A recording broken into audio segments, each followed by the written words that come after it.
Hello दोस्तों, अस्सलाम वालेकुम। उम्मीद है आप सब ठीक होंगे। आज का जो हमारा टॉपिक है वो है कि भाई टर्मिनोलॉजी ऑफ फ्लावर। देखें, फ्लावर पे जो है मैं कोशिश करूँगा 2-3 लेक्चर रखूँगा और जो भी सारे उनके साथ रिलेटेड टर्म्स हैं, जहाँ से भी एक कोई सवाल अराइज़ होता है तो कोई भी चीज़ जो है मैंने वो नहीं छोड़नी, यानी कि एंजियोस्पर्म के अंदर। तो आज हम टर्मिनोलॉजी पढ़ेंगे कि सारी की सारी जो टर्मिनोलॉजी इसमें इस्तेमाल होती है तो उसको हम क्या कहते हैं, यानी कि टर्मिनोलॉजी ऑफ फ्लावर, यानी कि ये सारे के सारे स्ट्रक्चर्स इनके अंदर होती हैं। तो टिपिकल फ्लावर जो होता है वो 4 फ्लोरल बल्ब्स पे यानी कि कंसिस्ट होता है, और असल में ये होती क्या है, मॉडिफाइड लीव्स। मैं पहले आपको बता चुका हूँ कि जो लीव्स होते हैं ये आहिस्ता आहिस्ता मॉडिफाई होकर यानी कि किस में कन्वर्ट हो जाते हैं, फ्लावर में कन्वर्ट हो जाते हैं। चलो पहले आर्गन पे हम चलते हैं, एक्सेसरी आर्गन्स या असेसरी आर्गन्स। क्योंकि फ्लावर के अंदर 4 फ्लोरल पार्ट्स होने की वजह से कैलेक्स और जो कोरोला होते हैं वो असेसरी आर्गन्स होते हैं, जो पॉलिनेशन वगैरह में, रिप्रोडक्शन वगैरह में हेल्प करते हैं। बाकी ये रिप्रोडक्शन में कोई किस्म का हिस्सा नहीं लेते। जब भी जो फ्लावर होता है वो फर्टिलाइज हो जाता है, पॉलिनेट हो जाता है, तो ये कैलेक्स और कोरोला जो है वो गिर जाती है, इनका कोई काम नहीं होता। तो ये इनको एसेसरी आर्गन कहते हैं, ठीक है, यानी कि रिप्रोडक्टिव आर्गन नहीं है, जो हेल्प करते हैं। दूसरा हमारे पास रिप्रोडक्टिव आर्गन है, एंड्रोशियम और गाइनोशियम जो है वो रिप्रोडक्टिव आर्गन है, यानी कि production of new young ones में क्या करते हैं, हिस्सा लेते हैं। तो इनको हम क्या कहते हैं, रिप्रोडक्टिव आर्गन। मतलब एंडो ऑर्गेनिज्म जो है वो ये है। मैंने बताया था बेरियांथ, जब कैलेक्स और कोरोना में आप डिफरेंशिएट ना कर पाएँ तो उनको क्या कहा जाता है, बेरियांथ कहा जाता है, ठीक है। और बेरियांथ के जो बेसिक यूनिट्स होते हैं उनको क्या कहा जाता है, टेपल्स, यानी कि मतलब ऐसे प्लांट्स कुछ जो होते हैं जिनके अंदर यानी कि कैलेक्स और कोरोला में आप डिफरेंशिएट ना कर पाएँ तो उनको क्या कहा जाता है, बेरियांथ। हम उनके लिए इस्तेमाल करते हैं और इनके बेसिक यूनिट टेपल्स होते हैं। जैसे कैलेक्स के सेपल और कोरोला के क्या होते हैं, पेटल्स होते हैं। Bisexual, bi means two, sexual means यानी जब फ्लावर के पास दोनों सेक्स ऑर्गन्स हो, एंड्रोशियम भी हो, गाइनोशियम भी हो, तो उनको क्या कहा जाता है, बायसेक्सुअल। और इसी कंडीशन को कहा जाता है मोनोइशस। मोनो मीन्स सिंगल, इशस मीन्स सेक्स।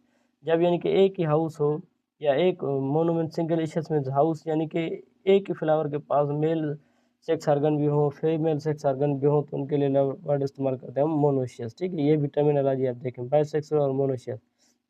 दूसरा उसके बाद हमारे पास है यूनिसेक्सुअल।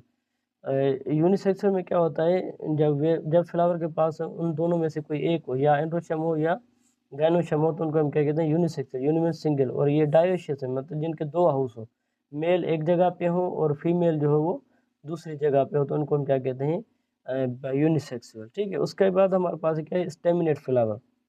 जब फ्लावर के पास ओनली मेल सेक्स ऑर्गन्स हो तो उनको क्या हम क्या कहते हैं, स्टेमिनेट। स्टेमिनेट मतलब स्टेमन से आप वर्ड समझें, ऐसा फ्लावर जिनके पास मेल सेक्स ऑर्गन हो तो उनको हम क्या कहते हैं, स्टेमिनेट कहते हैं। उसके बाद हमारे पास क्या है, पिस्टिलेट। पिस्टिल जैसे फीमेल पार्ट है, तो ऐसा फ्लावर जिनके पास ओनली जो है वो फीमेल रिप्रोडक्टिव ऑर्गन हो तो उनको क्या कहा जाता है, स्टिलेट कहा जाता है, ठीक है। तो उनको हम क्या कहते हैं, पिस्टिलेट, और यहाँ पे स्टेमिनेट।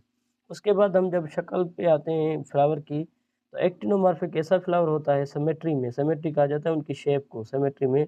जब भी आप फ्लावर को किसी भी यानी कि यानी कि प्लेन से टू इक्वल हाउस में कट करें, अगर इधर से कट लगाएं या इधर से कट लगाएं, टू इक्वल हाउस में जब डिवाइड हो जाए तो उनको क्या कहा जाता है, एक्टिनोमॉर्फिक, ठीक है। तो एक्टिनोमॉर्फिक वो होता है जब मतलब आप इनको जो है किसी भी प्लेन से ऊपर से या साइड से जब कट करें तो इक्वल हाउस में कट हो जाए तो उसको हम कहते हैं एक्टिनोमॉर्फिक। और उनके लिए जो निशानी इस्तेमाल की जाती है, फ्लोरल जो फार्मूला होता है उनमें से ये हम देते हैं कि भाई ये क्या है, एक्टिनोमॉर्फिक की निशानी।